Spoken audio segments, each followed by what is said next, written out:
Perkenalkan, nama saya Zainal Najib. Yang kedua, teman saya Noval. Yang ketiga adalah Fikri.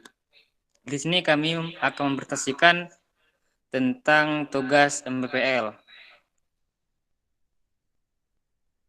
Next, Val. Pengertian Project Life Cycle. Project merupakan suatu pekerjaan yang ada awal dan pasti ada akhir. Project Life Cycle adalah siklus kehidupan dari sebuah project. Sejak project itu ditentukan dan direncanakan hingga project memasuki tahap di akhir dan dievaluasi.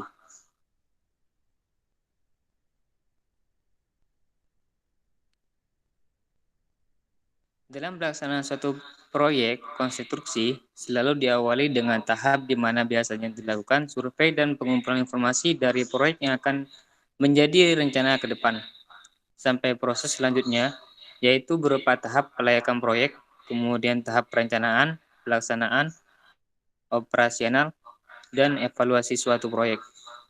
Semua urutan tahapan tersebut merupakan semua suatu cara yang lazim terjadi pada pelaksanaan proyek konstruksi yang biasa disebut sebagai siklus hidup suatu proyek atau bisa disebut dengan proyek life cycle.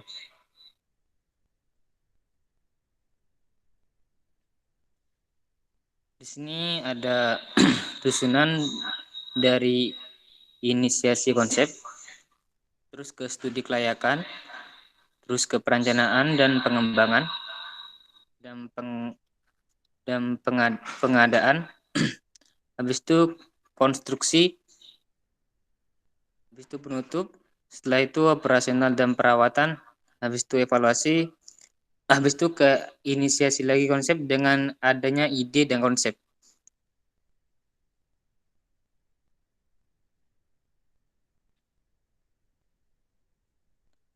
Tahap inisiasi, tahap ini merupakan tahap di mana masih berupa tahap pengenalan suatu proyek yang akan dikerjakan, yaitu berupa tahap konseptual atau pengenalan identitas suatu proyek. Biasanya pada tahap ini masih dilakukan suatu survei terhadap proyek yang akan direncanakan ke depan dan pengumpulan informasi yang dilakukan oleh suatu manajemen panitia, sehingga dapat memberikan suatu gambaran umum dari proyek yang akan dikerjakan.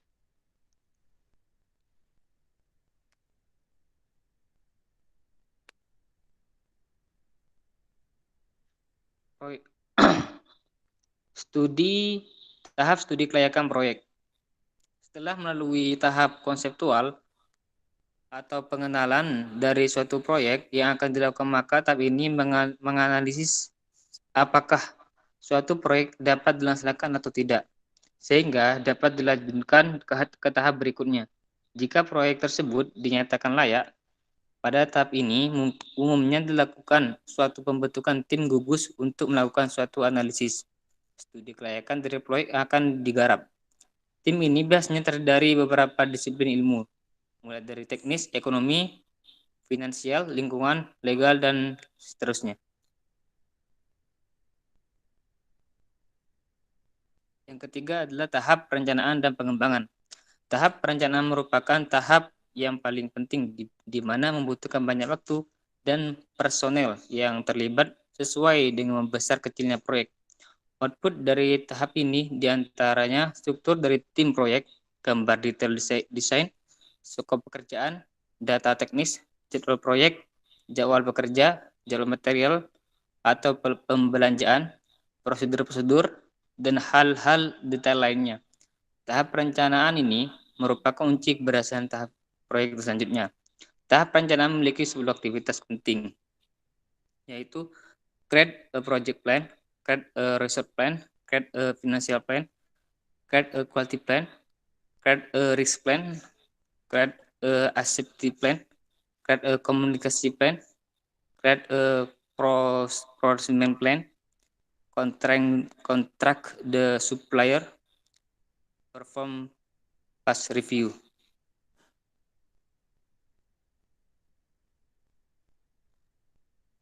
Keempat, tahap pengadaan.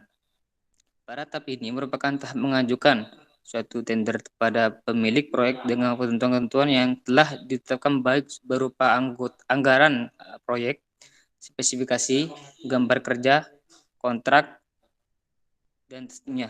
Pada tahap ini, pihak pelaksana atau kontraktor akan mengajukan dokumen tender sesuai dengan ketentuan dari penyelenggaraan tender tersebut. Bentuk tender atau pelangan dapat berupa menunjukkan langsung, pemilihan langsung, dan pelelangan terbuka.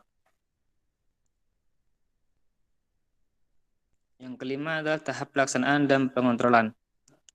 Tahap ini merupakan tahap pelaksanaan atau implementasi dari suatu proyek yang telah direncanakan. Pada tahap ini banyak sumber daya yang akan digunakan seperti material, mesin, uang, metode, tenaga kerja. Pada tahap ini, inilah suatu proyek dapat direalisasi setelah melalui tahap perencanaan. Dalam siklus hidup proyek konstruksi, tahap pelaksanaan merupakan tahap yang paling kompleks akan timbulnya masalah, mulai dari masalah teknis, keuangan, klaim sampai masalah sosial, sehingga pada tahap ini perlu dilakukan suatu proyek pengontrolan dalam kegiatan pelaksanaannya, serta pengendalian dan penyimpangan yang terjadi.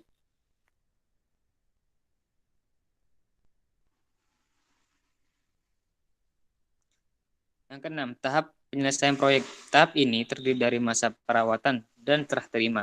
Proses serah terima umumnya dibagi dua tahap. Tahap pertama, setelah pekerjaan konstruksi selesai dan siap digunakan, dan selanjutnya setelah masa perawatan selesai, output dari tahap ini adalah final dokumen yang berisikan semua dokumen kontrol. Dalam tahap konstruksi, gambar final, manual operasi, dan berita acara serah terima dan penyelesaian proyek yang merupakan tahap akhir dari sebuah proyek.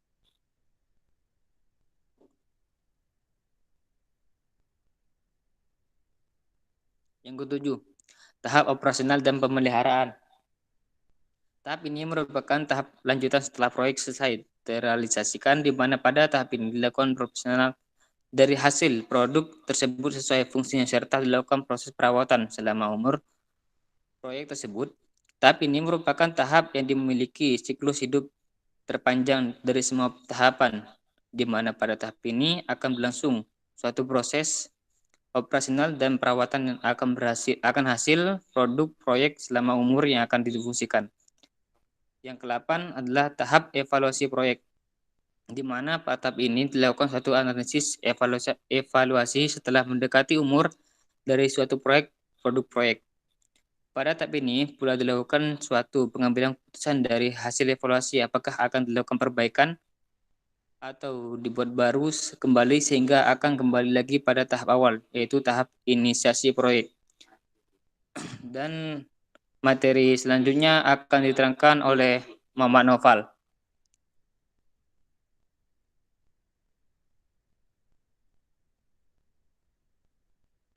Analisa kelayakan. Studi kelayakan. Sebelum tahapan analisis dilakukan, yang perlu diketahui dan dipertimbangkan adalah alasan timbulnya gagasan untuk membuat sebuah sistem informasi atau perangkat lunak yang baru. Maka perlu dilakukan penyelidikan awal, di mana analisis dimulai dari kegiatan pengguna mengenai apa yang diharapkan dari sebuah sistem yang dibuat. Hal-hal yang perlu diperhatikan dalam penyelidikan awal adalah mencoba memahami dan memperjelas apa yang diharapkan oleh pemakai atau pengguna, menentukan ruang lingkup dan studi sebuah sistem, menentukan kelayakan dari masing-masing alternatif dengan memperkirakan keuntungan atau kerugian yang didapat.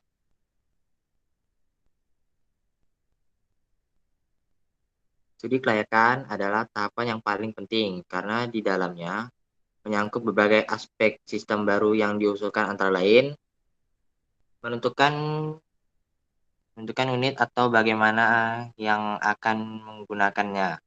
Dilakukan dengan wawancara dengan calon user langsung dengan kepala bagian divisi yang bersangkutan. Mengantisipasi kemungkinan keterbatasan dan kendala pada penerapannya. Misalnya sistem tersebut harus menyelesaikan prosesnya sebelum jam kerja berakhir. Menghitung kendala-kendala sistem, misalnya kapasitas memori yang terbatas. menentukan target, misalnya satu jawaban untuk permintaan pesanan harus dapat dilayani kurang dari sekian detik, mengantisipasi kendala waktu, misalnya sistem yang baru harus sudah berjalan dalam waktu sekian bulan, sejak sistem lama sudah tidak diperluas lagi, merancangkan dan memperkirakan biaya proyek berdasarkan perkiraan waktu yang dibutuhkan untuk merancang, mengembangkan, menguji, dan memulai sistem baru dan kerumitan sistem yang dirancang. Tujuan dilaksanakannya studi kelayakan adalah menghitung sifat penyusunan sistem dengan menghitungkan keberadaan masalah dan sifat masalah. Contoh, jika fakultas melaporkan masalah keterlambatan penyetoran nilai dari dosen, yang kita ingin mengetahui apakah penyetoran nilai benar-benar terlambat atau apakah fakultas salah dalam memberitahukan kapan nilai paling lambat disetorkan. Yang kedua, memperhitungkan jangkauan masalah. Contoh, apakah masalah tentang keterlambatan penyetoran nilai hanya pada fakultas tertentu atau seluruh fakultas yang ada, sehingga perlu dianalisa lebih luas. Mengajukan aksi-aksi yang dapat menyelesaikan masalah. Contoh, mengajukan penyusunan sistem untuk nilai yang terlambat disetor karena implementasikannya pada beberapa SKS yang dapat diambil mahasiswa semester berikutnya. Yang keempat, memperhitungkan kelayakan penyusunan sistem yang diajukan. Contoh, apakah ada penyelesaian yang layak secara teknis untuk masalah tersebut atau apakah ada penyelesaian yang layak secara ekonomis untuk masalah tersebut. Menyusun rencana secara rinci untuk langkah sistem. Contoh, sistem yang melakukan analisis sistem, apakah sistem siapa yang memimpin analisis sistem?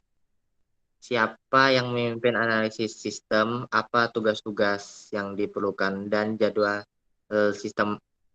analisis sistem. Menyusun rencana ringkasan untuk seluruh proyek penyelesaian sistem. Contoh, kapan sistem akan diimplementasikan. Selanjutnya, WBS akan dijelaskan oleh teman saya, Fikri.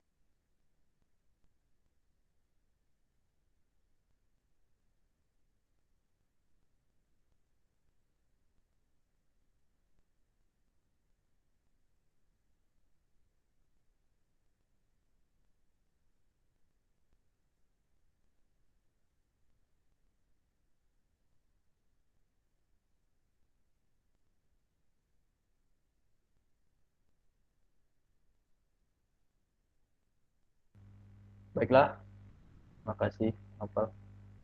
Nah, WBS adalah suatu metode pengorganisasian proyek menjadi struktur pelaporan hierarki. WBS biasanya digunakan untuk melakukan breakdown atau memecahkan tiap proses pekerjaan menjadi lebih detail. Hal ini dimaksudkan agar proses perencanaan proyek memiliki tingkat yang lebih baik. WBS disusun berdasarkan dasar pembelajaran seluruh dokumen proyek yang meliputi kontrak, gambar-gambar, dan spesifikasi. Proyek kemudian diuraikan menjadi bagian-bagian dengan mengikuti pola struktur dan hierarki tertentu menjadi item-item pekerjaan yang cukup terperinci, yang disebut sebagai work breakdown structure. Next, Pak. Nah, manfaat kita menggunakan WBS pada sebuah proyek adalah yang pertama, mengurangi kompleksitas. Yang kedua, fasilitas penjadwalan dan pengendalian. Yang ketiga, estimasi biaya atau cost estimation. Yang keempat, ada penyusunan anggaran, cost budgeting. Dan yang terakhir adalah perencanaan manajemen risiko, risk management planning. Yang artinya, 5 tersebut dapat membantu sebuah proyek dan memperlancar sebuah proyek. Nah, di sini ada sebuah WBS sederhana yang kami buat, yaitu sebuah WBS yang dibuat dengan aplikasi Microsoft Project atau Microsoft Project. Nah, di sini ada sebuah WBS tentang pengembangan sistem informasi akademik. Nah, yang pertama di sini ada beberapa poin yang harus kita masukkan. Yang pertama untuk level satunya merupakan nama proyek yang sedang dikerjakan. Nah, yaitu ada proyek pengembangan sistem informasi akademik. Lalu kita di bawahnya ada level 2, yang mana itu adalah terdiri dari perencanaan dan pembuatan sistem. Nah, lalu di dalamnya lagi ada atau di bawahnya lagi ada level 3, yaitu menguraikan proses dari perencanaan dan pembuatan sistem. Nah, jadi kita tinggal menginput apa saja sih target yang harus dikerjakan untuk kedepannya. Nah, lalu di proses perencanaan sih terdapat 5 tahap yang kita lakukan selama 1 bulan atau 30 hari, yaitu penawaran rencana sistem sementara tahap 1, yaitu kemudian pembuatan rencana sistem sementara tahap 2, lalu penerimaan masukan-masukan perbaikan, lalu pencarian dan pengumpulan berbagai data, dan yang kelima pembuatan rencana sistem mantap tahap 2. Nah, lalu kita lanjutkan dengan setelah selesai perencanaan, lalu proyek lanjut dengan pembuatan sistem yang dilakukan selama 2 bulan, yaitu 60 hari. Yaitu yang pertama pengimplementasian RSM tahap 2, kemudian pengujian sistem informasi tahap 1, lalu penerimaan masukan-masukan perbaikan, lalu perbaikan sistem informasi tahap 1 dan pengimplementasiannya dalam bentuk sistem informasi tahap 2. Lalu ada instalasi dan pengujian sistem informasi tahap 2, dan instalasi software dan perangkat keras pendukung secara permanen, dan yang terakhir adalah penyelesaian kontrak. Next, Pal. Nah, untuk aplikasi proyek sendiri, di situ akan langsung otomatis tercetak sebuah timeline, sebuah proyek, yang mana kita harus inputkan di samping yang terlebih dahulu. Nah, sebenarnya WBS ini untuk mempermudah sebuah pekerjaan atau proyek yang dapat kita susun secara terinci, struktur agar menghasilkan sebuah manajemen proyek yang bagus. Next. Nah, mungkin sekian presentasi dari kami. Mohon maaf bila ada kesalahan. Wassalamualaikum warahmatullahi wabarakatuh.